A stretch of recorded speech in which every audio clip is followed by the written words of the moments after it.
কৃষ্ণ কৃষ্ণ হৰি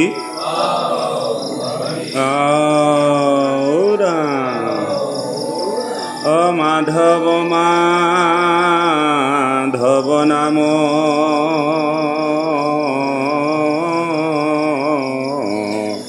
বচনত হুমৰয় মাধৱ মাধৱ হৃদয়ত নিৰন্তৰে সাধু হবে মাধৱ মাধৱ নাম উচ্চাৰয় সমস্তে কাৰ্যত ৰাম উচ্চাৰয় সমস্তে পৰম ভক্তিভাজন মোৰ জন্মে জন্মান্তৰ সেৱাস্থলী কলিযুগৰ নৰনাৰায়ণ স্বৰূপ বাপ সমস্ত ভক্তি শ্ৰোতাসকল দিব্য আত্মাধাৰী ভগৱন্তৰ একান্ত সংগী যুৱ বালকসকল যুৱক যুৱতীসকল জয় জয়তে সমস্তজনৰ শ্ৰীচৰণত আমি সেৱা ভাগি অৰ্পণ কৰিছোঁ। হ'ব পৰা দুখাদক্ষিণী মাৰ্জনা কৰিব আৰু আমি ধাৰাবাহিক ভাগৱত পাঠ অনুষ্ঠানলৈ সকলোকে প্ৰণাম জনাই আজি আমি পৰৱৰ্তী অনুষ্ঠান আগবঢ়াবৰ বাবে আগবঢ়া হৈছে। বাপাই সমস্ত ইতিমধ্যে যোৱা সুন্দৰ দিনটোত আমি খুব সুন্দৰ কথা আলোচনা কৰি গ'লোঁ যে বৈকুণ্ঠত চাৰিসিদ্ধ আৰু জয় বিজয়ৰ মাজত যি অভিসংবাদযুক্ত অভিশাপ প্ৰদান হৈছিল তাৰ জৰিয়তে জয় বিজয় মৰ্ত্যত আহি অসুৰৰ যোনিত জন্মগ্ৰহণ কৰিব লগা হৈছে আৰু ইতিমধ্যে বৈকুণ্ঠত আহি চাৰিসিদ্ধ নিচিনা পৰমাৰ্থী লোকৰ দ্বাৰা যে দুজন ভগৱন্তৰ পাৰিষদক যে অভিশাপ দিব লগা হ'ল তাৰ কাৰণে তেওঁলোকে দুখীগ্ৰস্ত বুলি অনুমান কৰি ভগৱন্তৰ চৰণত দণ্ডতে পৰি স্তুতি কৰিছিল। স্তুতিত কৰিছিল যে ব্ৰহ্মাদেৱৰ পিতৃ ব্ৰহ্মাদেৱৰ পদ্মমুখৰ দ্বাৰা তেওঁলোকে শুনি আছিল যে ব্ৰহ্মৰ কথা আৰু সেইদিন ধৰি তেওঁলোকে ব্ৰহ্মক উপাসনা কৰি আছিল। কিন্তু আজি সেই পৰম ব্ৰহ্ম সাক্ষাতে দৰ্শন কৰিবলৈ পাই তেওঁলোক পৰম আনন্দিত হ'ল আৰু তেওঁলোকৰ দুখৰ প্ৰায়চিত্ত বিচাৰিছে। আৰু ভগৱন্তই চাৰিসিদ্ধৰ স্তুতিত কৈছিল যে হে ভক্তসকল, প্ৰকৃতাৰ্থত মইহে তোমালোকৰ ওচৰত ক্ষমাপ্ৰাৰ্থী হ'ব লাগে। এইকাৰণে যে মোৰ গৃহত বা মোৰ স্থানত আজি এই দুজন পাৰিষদে যি অন্যায় অনীতিভাৱে তোমালোকক বেতেৰে প্ৰহাৰ কৰিলে, ই অত্যন্ত গৰ্হিত কৰ্ম। গতিকে তেওঁলোকে তাৰ কৰ্মৰ ফল পাইছে, তাত কোনো দুখ কৰিবলগীয়া নাই। কিন্তু মই তেওঁলোকৰ হৈ তোমালোকৰ ওচৰত ক্ষমা প্ৰাৰ্থনা বিচাৰিছোঁ, কাৰণ ভক্তসকলক অপব্যৱহাৰ, বৈষ্ণৱক অপব্যৱহাৰ, সাধুক অপব্যৱহাৰ কৰিলে কি পৰিণাম হয় এইটো জগতলৈ খ্যাতি থাকি যাওক।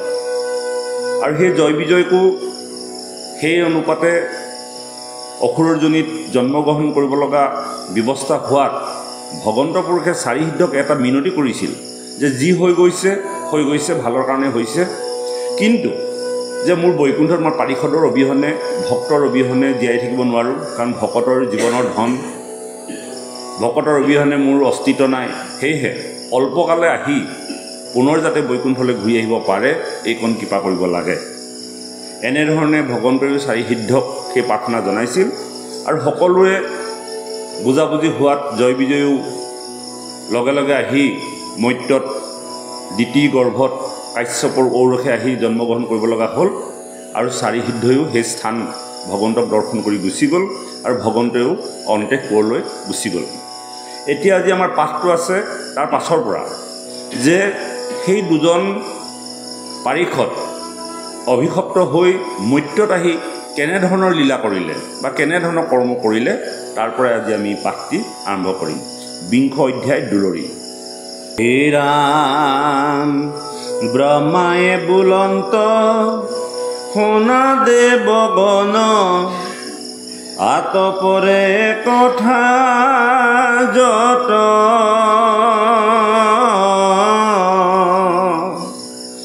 ঈশ্বৰ কৃষ্ণৰ পৰম মধুৰ বাক্য শুনি হিমত এৰা মুনি সমস্তৰ শ্ৰৱণ মনৰ আনন্দৰ সীমা নাই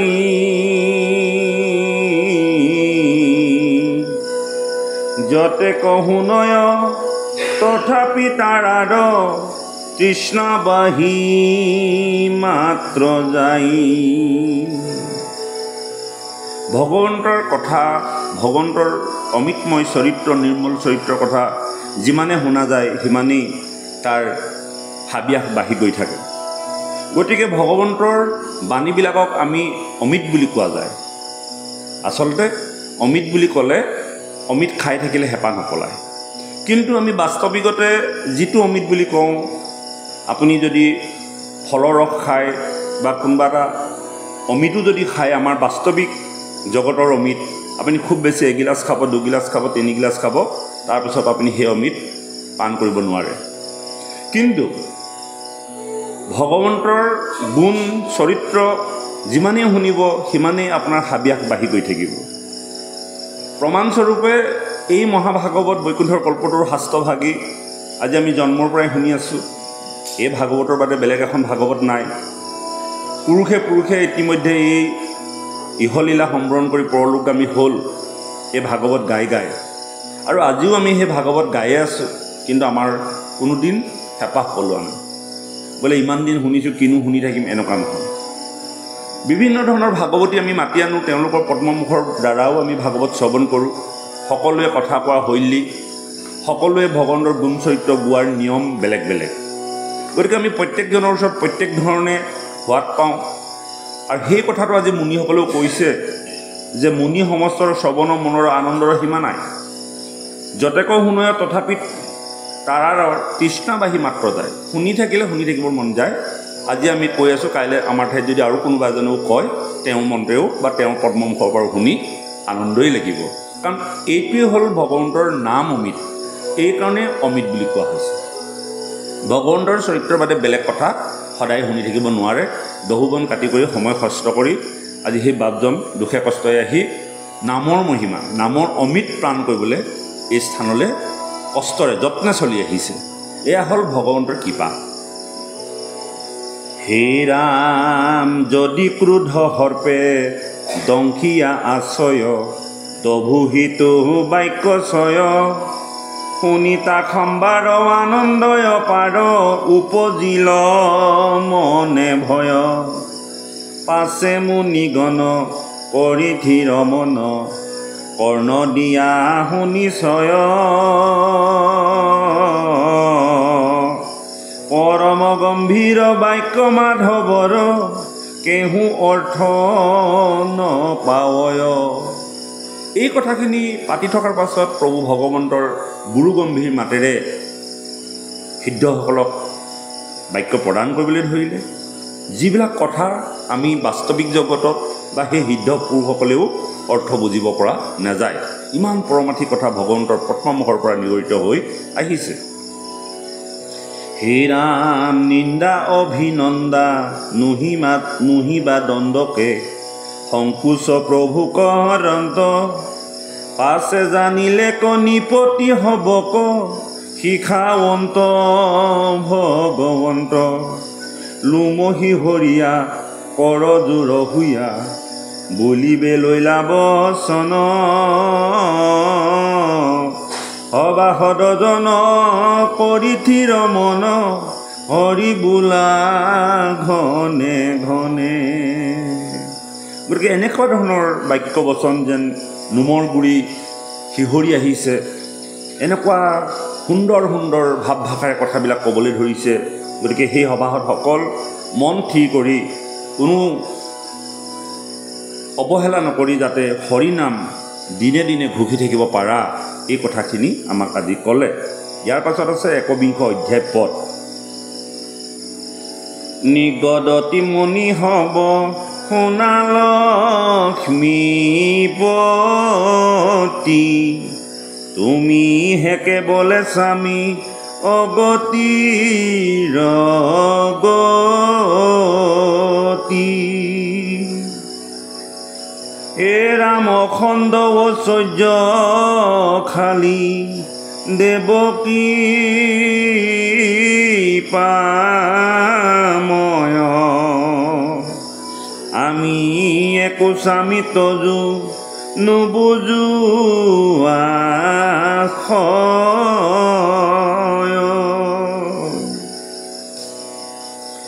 জগতৰ নাথ হুয়া বোলাহে নকৰি ব্ৰাহ্মণেহে মোক অনুগ্ৰহয়াচা কৰি কিন্তু আমি নিশ্চয় কৰিছোঁ হিমানে বুলি লাজতে কলোক শিক্ষাৰ কাৰণে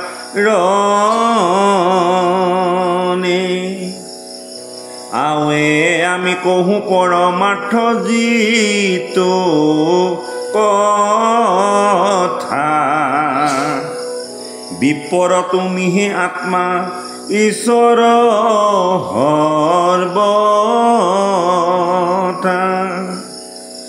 এ ৰাম ব্ৰাহ্মণৰ ইষ্ট দেৱ তুমি বিনে নাই সত্যে সত্যে সত্যে আমি কহিলো গোসাঁই এই স্তুতিটো কৰিছে চাৰি সিদ্ধই ভগৱন্ত পুৰুষক কৈছে হে ঐশ্বৰ্যশালী লক্ষ্মীৰ পতি তুমি ভগৱন্ত তোমাৰ গুণ যশ আমি বুজাত কষ্ট হয় আমি অধম বৰ্বৰ মাত্ৰ আমি অল্পমতি তুমি ভকতৰ দয়া ভকতৰ কৰোণাৰ কাৰণে কত যে লীলা কৰা আজি বুজিছোঁ যে তুমি ব্ৰাহ্মণসকলক পৰম শ্ৰদ্ধা কৰা ব্ৰাহ্মণসকল তোমাৰ হৃদয়ৰ ধন আৰু সেই ব্ৰাহ্মণক যদি কোনোবাই অপঘাত কৰে অপব্যৱহাৰ কৰে তেন্তে তুমি নিশ্চয় তেওঁলোকক শাস্তি প্ৰদান কৰা এই কথা আমি বুজিলোঁ আৰু কৈছে যে আৱে আমি কহো পৰমাৰ্থ যিটো কথা বিপ্ৰ তুমিহে আত্মা ঈশ্বৰৰ সৰ্বথা তোমাৰ আত্মাই হ'ল বিপ্ৰ এতিয়া প্ৰশ্ন হ'ল বা আমি বুজিব লাগিব এই কথাটো যে বিপ্ৰ ব্ৰাহ্মণ প্ৰকৃতাৰ্থত কাক কোৱা হৈছে ব্ৰহ্মক জানন্তি ব্ৰাহ্মণ যিসকল লোকে ব্ৰহ্মক উপাসনা কৰি থাকে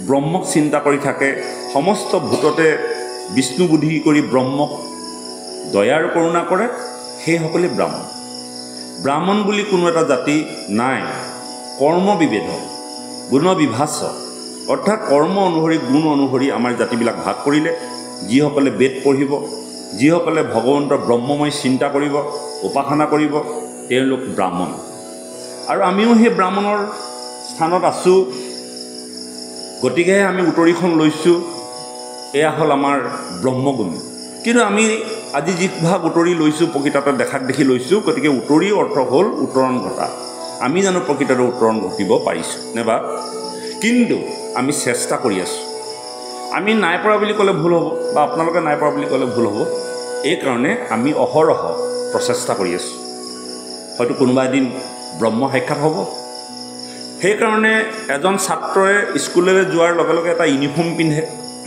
ছাত্ৰজন ইউনিফৰ্ম পিন্ধি স্কুললৈ গ'লেই যে তেওঁ জ্ঞান হ'ল পাছ কৰিলে এনেকুৱা নহয় তেওঁ বহু বছৰ অধ্যয়ন কৰাৰ পাছত এদিন তেওঁ এখন পূৰ্ণাংগ পৰিচয় পত্ৰ পাই তেওঁ ডিগ্ৰী নিৰূপণ কৰা হয় ঠিক তেনেকৈ আমিও আজি এই ভকতি পৰমাৰ্থী স্থানলৈ আহি গুৰুকুললৈ আহি গুৰুৰ আশীষ ভকতৰ সংগত ঈশ্বৰৰ অমিতময় বাণী শ্ৰৱণ কৰি কৰি কৰি কৰি এদিন হয়তো কোনো লোকে ব্ৰহ্মক দৰ্শন কৰিব পাৰিব আৰু হয়তো কোনোবাই নোৱাৰিব পাৰিব আৰু কোনোবাই নোৱাৰিলেও হয়তো এই জন্মত নোৱাৰিলেও অহা জন্মত সেই স্থানৰ পৰা তেওঁ প্ৰচেষ্টা থাকিব এনেকৈ জনমে জনমে জনমে জনমে চেষ্টাৰ পৰিণতিত এদিন হয়তো তেওঁ আকৌ মুক্তি হৈ গুচি যাব এইটোৱে হ'ল আমাৰ মানৱ জীৱনৰ কৰ্মবদ্ধমান গতি আৰু আমি সেইটো প্ৰচেষ্টা কৰি থকাটো ভাল এই কথাখিনি আজি চাৰি সিদ্ধই উপলব্ধি কৰিছে আপোনালোকক বুজাই দিছোঁ ব্ৰাহ্মণ হ'ল কোনো জাতিগত বস্তু নহয় আমাৰ যিটো জাতিগত হিচাপে ব্ৰাহ্মণ দেখাইছে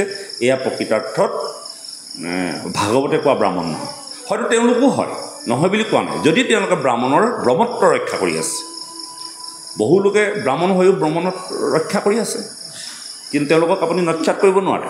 কিন্তু এইটোও নহয় যে আমাৰ মাজৰ পৰাও যে ব্ৰাহ্মণ হ'ব নোৱাৰে। যিজনে ব্ৰহ্মক উপাসনা কৰিব, ব্ৰহ্ম মানে কোন? ভগৱন্ত।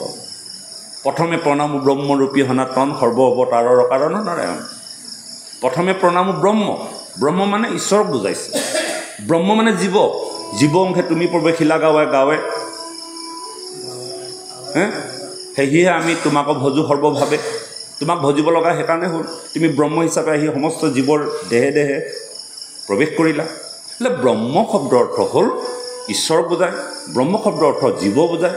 তেওঁ জীৱ অংশে আমাৰ শৰীৰত প্ৰৱেশ কৰাৰ কাৰণে তেওঁ আমি সমস্তজনক ব্ৰহ্ম বুদ্ধি বা বিষ্ণু বুদ্ধি দেখিব লাগে। এইকাৰণে লাগে যে ভগৱন্ত পুৰুষ সেই হৃদয়ত প্ৰৱেশ কৰি আছে। আচল কাহিনীটো সেইটোৱে। যদি আমি ব্ৰহ্ম চিন্তা কৰিছোঁ, যদি ঈশ্বৰ উপাসনা কৰিছোঁ, তেতিয়াহ'লে আমি সেই কথাখিনি সিমানখিনিলৈকে আমি চিন্তা কৰিব লাগিব। তেতিয়াহ'লে আমি আমাৰ ব্ৰহ্মৰ লগত পৰিচয় হোৱা নাই। আমি গাইহে আছোঁ কীৰ্তনৰ প্ৰথমে প্ৰণামো ব্ৰহ্মৰূপী সনাতন সৰ্বঅৱতাৰৰ কাৰণ নাৰায়ণ গাইহে আছোঁ। তেতিয়াহ'লে আমি প্ৰথমে ব্ৰহ্মক প্ৰণাম কৰিলোঁ নে নকৰিলোঁ? যদি প্ৰথমে ব্ৰহ্মক প্ৰণাম কৰিছোঁ, তেতিয়াহ'লে আমি কৰি থকা কৰ্মখিনি তেতিয়াহ'লে আমি শাস্ত্ৰ বিৰোধ কৰ্ম কৰি আছোঁ। এই কথাবিলাক চিন্তা ভাৱনাৰ মাজেদি আমি যিবোৰ কৰ্ম কৰিছোঁ বা যি কৰ্ম কৰিবলৈ আগবাঢ়ি আহি আছোঁ, এই কৰ্মবিলাকৰ ফল ধৰিব লাগিব। আপুনি খেতি এডৰা কৰিছে, পুলি এটা ৰুইছে, তাৰ ফল ধৰিব লাগিব, নহয় জানো বাৰু? আজি ইয়াত আমি বহিছোঁ, সকলো সমবেত হৈছোঁ, ইয়াৰ পৰা আমাৰ কিবা উপকাৰ হ'ব লাগিব। কি উপকাৰ হ'ব লাগিব? আমাৰ জীৱনটো ঈশ্বৰমুখী কৰিব লাগিব, গতি প্ৰদান কৰিব লাগিব, আৰু আমাৰ মাজত থকা পাপ, আমাৰ মাজত থকা কলুষিত, আমাৰ মাজত থকা অসৎ চিন্তা ভাৱনাখিনি দূৰ হ'ব লাগিব। ইয়াৰ এটা প্ৰচেষ্টা। কাৰণ আমি মানৱ জীৱনটো সফল কৰিব লাগিব, বাৰে বাৰে আহি পেলাই যন্ত্ৰণা ভুগিব লগা যাতে নহয়। কৃষ্ণ। হে ৰাম,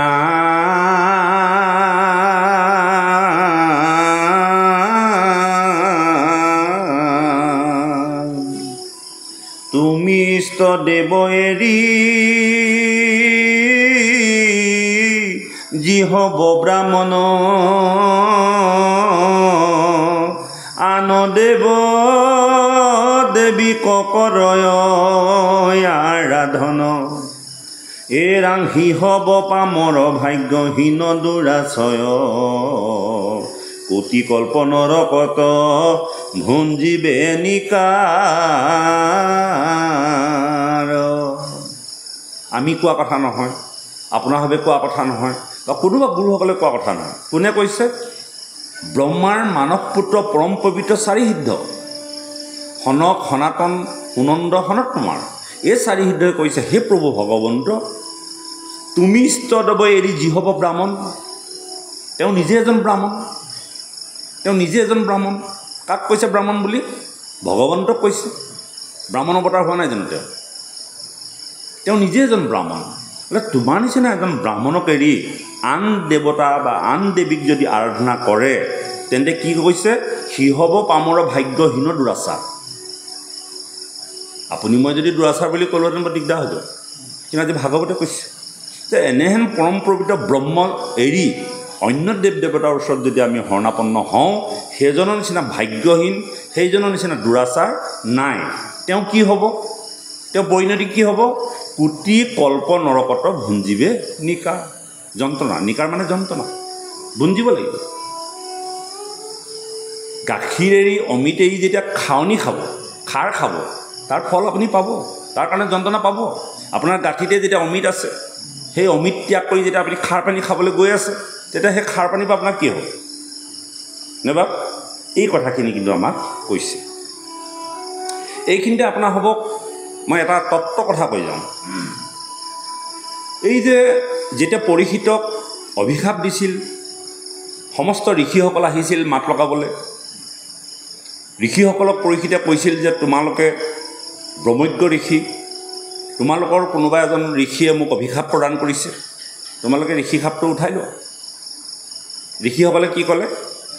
আমি ব্ৰহ্ম ঋষিৰ অভিশাপ উঠাব নোৱাৰোঁ। জানো বাৰু? নোৱাৰোঁ বুলি ক'লে। তুমি অভিশপ্ত হ'বই লাগিব। দ্বিতীয়তে আৰু এটা কথালৈ যদি চাওঁ, ভগৱন্ত পুৰুষ নিজেই সমস্ত ব্ৰহ্ম, সমস্ত ঋষি, সমস্ত মুনিৰ ভিতৰত শ্ৰেষ্ঠ, তেওঁতকৈ আৰু শ্ৰেষ্ঠ নাই। যেতিয়া যদুকুলক অভিশাপ প্ৰদান কৰিলে সেই প্ৰভাত তীৰ্থ ঋষিসকলে, ভগৱন্ত পুৰুষৰ ইমান পাৱাৰ আছে, ইমান শক্তি আছে, তেওঁ নিজৰ কুলটো অভিশাপমুক্ত কৰাই ল'ব পাৰিলে, কিন্তু কিয় নকৰিলে? কিয় নকৰে? অৰ্থাৎ ব্ৰহ্মশাপ মানে কি? ব্ৰহ্ম মানে ভগৱন্ত, আৰু সেই ভগৱন্তৰ বাক্য। যদি ভগৱন্তৰ বাক্যশাপ কৈ পেলাই যদি উঠাই ল'বলগীয়া হয়, তেতিয়াহ'লে ব্ৰহ্ম বাক্য কোনো অৰ্থ নাথাকে। অৰ্থটো সেইটো, এই যে আমি যে মুখেৰে যিবিলাক কথা কৈ আছোঁ, এইবিলাক ব্ৰহ্ম। সেইকাৰণে আমি কথা কওঁতে খুব সাৱধান হ'ব লাগিব, যাতে বাক্যবিলাক আকৌ আমি পুনৰ ঘূৰাই ল'বলগীয়া নহয়। আমি শাস্ত্ৰৰ পৰা শিকিবলগীয়া কথা সেইবোৰ। সেইকাৰণে আমাৰ মুখ, আমাৰ বাক্য খুব সংযত হ'বলৈ কৈ আছে। আমি এইবিলাক প্ৰশিক্ষণ আমি খুব সৰুৰ পৰা পাব লাগিছিল, যে বাক্য এৰি দিয়াৰ লগে লগে, শৰ এৰি দিয়াৰ লগে লগে, আৰু আপোনাৰ দেহৰ পৰা প্ৰাণবায়ু এৰি গুচি যোৱাৰ লগে লগে সেই বস্তু কেতিয়াও ঘূৰাই ল'ব নোৱাৰে। সেই বস্তু শব্দত ৰৈ গ'ল। আপুনি মাৰ্জনা বিচাৰিব পাৰে, ক্ষমা খুজিব পাৰে, কিন্তু আপোনাৰ বাক্যটো জগতত থাকি গ'ল। আপুনি যদি আজি এটা বেয়া কথা কয়, তাৰ কাৰণে আপুনি ক্ষমা বিচাৰিলে বা ৰাইজে ক্ষমা কৰি দিলে, কিন্তু আপোনাৰ মুখৰ পৰা ওলোৱা সেই অসৎ বাক্য কিন্তু জগতত থাকি গ'ল। ঠিক তেনেকৈ আপোনাৰ পদ্মমুখৰ দ্বাৰা যদি সুন্দৰ সুন্দৰ বাক্য প্ৰদান কৰিছে, আপোনাৰ বাক্যৰ পৰা যদি কোনোবা এটা পৰিয়াল উদ্ধাৰ হৈছে, আপোনাৰ বাক্যৰ পৰা যদি কাৰোবাৰ উপকৃত হৈছে, সেই বাক্যও আপোনাৰ জগতত থাকি গ'ল। গতিকে আমি কোনটো বাক্য ব্যৱহাৰ কৰিম তেতিয়াহ'লে আমি সততে? আমি যে কৈ থাকোঁ যে সমাজ ব্যৱস্থাত পৰাপক্ষত আমি সকলোৱে সকলো সুন্দৰ সুন্দৰ কথা পাতিব লাগে, সুন্দৰ সুন্দৰ সম্ভাষণ জনাব লাগে। নাথু, ধীৰেণ, পুতুল, এইবিলাক হ'ল আমাৰ কি? বাস্তৱিক নাম, বাস্তৱিক জগতৰ নাম। এই নামবিলাক পৰিহাৰ কৰিবলৈ কৈছে। আমি এক নামলৈ আহিব লাগে। আপোনাৰ আত্মা, মোৰ আত্মা, তেওঁৰ আত্মা এক। আমি প্ৰত্যেকে কি? আত্মা ৰাম। আমাৰ পৰিচয় এটা। বাকী আমাৰ নিজৰ নিজৰ এটা এটা নাম আছে, সেইবিলাক হ'ল আমাৰ দেহটোৰ পৰিচয়, দেহটো চিনাকি কৰিবৰ কাৰণে, নহয়নে? গতিকে আমি দেহক এৰি আমি পৰম ব্ৰহ্ম, পৰম তত্ত্বলৈ যাবলৈ হ'লে আমি তেতিয়াহ'লে প্ৰত্যেকক আত্মাৰূপে দৰ্শন কৰিব লাগিব। আৰু আত্মাৰূপে দৰ্শন কৰিবলৈ যাওঁতে আমি সমস্তকে কি সম্বোধন জনাওঁ? বাপ সম্বোধন জনাওঁ। বাপ মানে কোন? ঈশ্বৰ।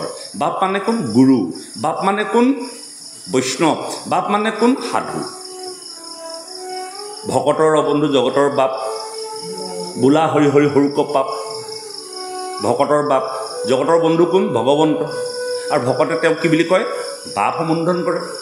আমি যে আপোনাসৱক ইজনে সিজনক বাপ বুলি মাতোঁ, ইয়াৰ অৰ্থ হ'ল আপোনাসক একোজন একোজন ঈশ্বৰ। বাপ মানে কোন? ঈশ্বৰ। জগতে বন্ধু বুলি ভগৱন্তক মানে, আৰু ভকতসকলে ঈশ্বৰক কি বুলি মাতে? বাপ। জগতৰ অবন্ধু ভকতৰ বাপ, বোলা হৰি হৰি সৰুক পাপ। ভকতে ভগৱন্তক বাপ বুলি মাতে। আৰু আপোনালোকক যে আমি বাপ বুলি মাতোঁ, তাৰমানে ভগৱন্ততকৈ আপোনালোক কোনো গুণে কম নহয়। অৰ্থাৎ মোৰ দৃষ্টিত আপোনালোকৰ হৃদয়তে মই ঈশ্বৰক দেখিছোঁ, એટલે এই কথাখিনি আমি উপলব্ধি কৰিব লাগিব। গতিকে ব্ৰহ্ম অভিশাপ বা ব্ৰহ্মশাপ এইকাৰণে উঠাব নোৱাৰে, ব্ৰহ্ম শব্দটো হ'ল ভগৱন্তৰ মুখৰ বাণী। আপুনি কৈছে, মই কৈছোঁ, আজি মই এই আসনত বহি কৈ আছোঁ, এই কথাখিনি কাৰ মুখে কৈ আছোঁ? নিগুণবাদী শুকদেৱৰ মুখেদি কৈ আছোঁ। ইয়াৰ প্ৰতিটো বাক্য আপোনালোকে শ্ৰদ্ধা কৰিব লাগিব। যদি কেনেবাকৈ শ্ৰৱণ কৰোঁতে আপোনালোকে অশ্ৰদ্ধা বা অনিয়মকৈ বা আপোনালোকে ধ্যান নিদিয়াকৈ যদি শুনে, তেতিয়াহ'লে ইয়াৰ শব্দবিলাক যদি খেলি মেলিকৈ যায়, তেতিয়াহ'লে আপোনালোকৰ হৃদয়ত অপকাৰ কৰিব, ভুলকৈ শুনিলে। আচলতে সেইকাৰণে আমি খুব ধ্যানস্থ হৈ শুনিবলৈ কোৱা হয় যে ঈশ্বৰৰ কথা শুনাৰ সময়ত ধৈৰ্য ধৰিব লাগিব। সেইকাৰণে আমাৰ সেই ভাওনাত সূত্ৰজনে কৈ যায় যে জগতৰ গুৰু সভাত প্ৰৱেশ কৰয়, দেশ শুন নহ সৱধানে নিৰন্তৰে বোলা ৰবা। সৱধানে শুনিবা, সৱধানে চাবা আকৌ দেই, চানাগুটি খাই নাথাকিবা, জগতৰ গুৰু আহিব। ঠিক তেনেকৈ মহাভাগৱতক ঈশ্বৰৰ ৰূপ বুলি কৈছে, তিৰুধায় প্ৰবিষ্টয়ুম ভাগৱত আৰ্ণৱম। মই গুচি যাম, পুনৰ প্ৰৱেশ কৰিম ক'ত? ভাগৱতত। যদি ভাগৱতত মই প্ৰৱেশ কৰি থাকিম কলিযুগত, তেতিয়াহ'লে ভাগৱত খোলাৰ লগে লগেই ঈশ্বৰক আমি দৰ্শন কৰিলোঁ বুলি ধৰি ল'ব লাগিব, ভাবিব লাগিব। আৰু ইয়াৰ প্ৰতিটো বাক্য ঈশ্বৰে কৈ আছে বুলি ভাবিব। মোক মাত্ৰ বহুৱাই হৈছে ইয়াত। আপোনালোকক যিমানখিনি কথা আমাৰ দ্বাৰা প্ৰকাশ হৈছে, এয়া মোৰ দ্বাৰা নহয়, এয়া সম্পূৰ্ণ ঈশ্বৰক আমি ধ্যান কৰিলোঁ, তেওঁক খাটিলোঁ। হে প্ৰভু, আহা তুমি, মোৰ সামৰ্থ্য নাই। বোলে তুমি আহি যেতিয়া মোৰ হৃদয়তে তেওঁ বহি ল'লে, এতিয়া মই যিমানখিনি কথা কৈ আছোঁ, এইখিনি মোৰ কথা নহয়, এইখিনি ঈশ্বৰৰ কথা। এই আসনখন সেইখন DC আসনখনত আপুনি বহিলেও DC, তেওঁ বহিলেও DC, আসনখনেই মেইন বস্তু। আমাৰ সেয়া গুৰু আসন, ভগৱন্ত তাত বহিব, গতিকে আসনখনক সন্মান কৰিব। প্ৰথম কথা, সেই আসনখনৰ গৰাকী কোন? এই আসনখন নিগুণবাদী শুকদেৱৰ, অৱধূত শিৰোমণি মহাৰাজ শ্ৰী শুকদেৱ, আৰু ইয়াত যিজনেই বহে সেইজনেই নিগুণবাদী শুকদেৱৰ আসনখন গ্ৰহণ কৰিছে। গতিকে এই আসনখনত বহিবলৈ অহাৰ লগে লগে তেওঁ নীতি, কাষ্টা, ধৈৰ্য, ধৰণী, সদাচাৰ সকলোখিনি লৈহে আহিব লাগিব। দেখাক দেখি আহিলে ইয়াৰ পৰা সুফল পোৱা নাযাব বা ক'বও নোৱাৰিব। গতিকে এজন নামাচাৰ্য, এজন দেউৰী, এজন ভাগৱতী, সেই আসনখন যেতিয়া আমি দেখিছোঁ, ভাল লাগিছে, বোলে তেওঁ গাব পাৰিছে ময়ো গাব পাৰিম বুলি যদি খেদি পেলাই বহেগৈ, তাৰ পৰা আপুনি সুফল হয়তো নাপাব। কাৰণ সেই আসনখন কাৰ? পূৰ্ণকৃষ্ণ ভগৱন্তৰ আসন এখন। আৰু পূৰ্ণকৃষ্ণ ভগৱন্তৰ আসনখনত মই পূৰ্ণকৃষ্ণ ভগৱন্ত 100% নহ'লেও 10% মানিবলৈ মই গৈ আছোঁ নে নাই, এই কথা নিজে নিজে যদি আমি উপলব্ধি কৰোঁ, তেতিয়াহ'লে সেই আসনবিলাকৰ মূল্য থাকে। নে বাপ ভুল কৈছোঁ নি কথাখিনি? কৃষ্ণ হে ৰাম,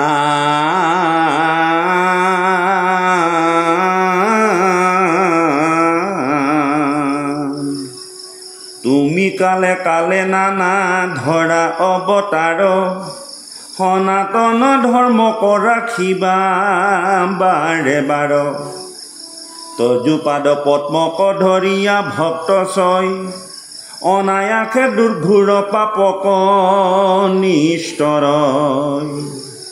হে ৰাম হেন অনুগ্ৰহ তোমাক কৰে আনে, ইটো কথা বাপ নঘটয় একোঠা নে, চৰণ পদ্ম তথান বাঞ্ছা কৰি মনে, লক্ষ্মী যাক সেৱাৱাতি কৰে ঘনে ঘনে, পৰম মংগল মূৰ্তি প্ৰভু কৃপাময়, অখণ্ড ঐশ্বৰ্য সৰ্ব গুণৰ আলয়। ভগৱন্তৰ ৰূপটো যদি কেনেবাকৈ আপোনাৰ ভাৱে হৃদয়ত কেতিয়াবা দেখিবলৈ যত্ন কৰে, তেতিয়াহ'লে মংগলময়। কথাবিলাক গুৰুত্ব, পৰমাৰ্থি কথাবিলাক, পৰম অৰ্থতা মানে। ওপৰে ওপৰে চালে গাখীৰখিনি গাই পেটৰ পৰা খীৰাই আনি পাক কৰি খালে সেয়া এৱা গাখীৰ। সেই গাখীৰখিনি বিশেষভাৱে যদি মন্থন কৰে, তেতিয়া কি হ'ব? ক্ৰীম হ'ব। গাখীৰতকৈও বহু গুণৰ সোৱাদ তাত সন্নিৱিষ্ট হ'ব।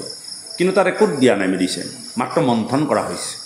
আৰু সেই ক্ৰীমক যদি আকৌ মন্থন কৰা হয়, তেতিয়াহ'লে কিহলৈ ৰূপান্তৰিত হ'ব? ঘিউলৈ। আৰু সেই ঘিউ খালে আপোনাৰ মন, মগজু, শৰীৰ সুন্দৰ হ'ব। কিন্তু বস্তু একেটাই। এই ভাগৱতৰ কথাবিলাক যদি আপুনি ওপৰে ওপৰে উপলব্ধি কৰে, শুনিব লাগে কাৰণে শুনি আছোঁ, তেতিয়াহ'লে ইয়াৰ পৰা আপুনি সুফল নাপাব। অৰ্থাৎ ইয়াত এইটোকে কৈছে যে তজু পাদ পদ্মক ধৰিয়া ভক্ত ছয়, অনায়াসে দুৰ্ঘোৰ পাপক নিষ্ঠৰয়। ভগৱন্তৰ দুখানি চৰণত ধৰি তেওঁ সমস্ত পাপৰ পৰা মষিমূৰ হয়। এতিয়া ভগৱন্তৰ পদ বা ক'ত বিচাৰি যাব, ক'ত বা ধৰিব, নহয়নে বাৰু? এই কথাটো হৃদয়ৰ দ্বাৰা উপলব্ধি কৰি আপোনালোকক আমি যি ভগৱন্তৰ ৰূপ বৰ্ণনা কৰি গৈছিলোঁ, সেই ৰূপ বৰ্ণন কৰি প্ৰত্যেক দিনে আপুনি ভগৱন্তৰ পাদপদ্মত শিৰ থ'ব লাগিব। আৰু এইটো অভ্যাস কৰিব লাগিব। অভ্যাসে নৰ কৰ্ণপথে কৰে সৰ। প্ৰত্যেক দিনে যদি আমি অভ্যাস কৰোঁ ভগৱন্তৰ ৰূপটো দৰ্শন কৰিবলৈ, তেতিয়াহ'লে এই ভগৱন্তৰ মূৰ্তিটো কি? মংগলময় মূৰ্তি। আপোনাৰ হৃদয়ত যদি প্ৰত্যেক দিনে যদি দেখি আছে, তেতিয়াহ'লে আপোনাৰ হৃদয়খন মংগলময়লৈ গৈ আছে, বৃন্দাবনলৈ গৈ আছে। কাৰণ আপুনি বৃন্দাবনত কোন থাকে?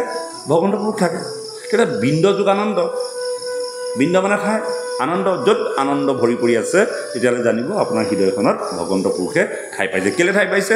মংগলময়। প্ৰত্যেকটো কৰ্ম কৰিবলৈ যাওঁতে আপোনাৰ মংগলেই হ'ব, অমংগল নহয়।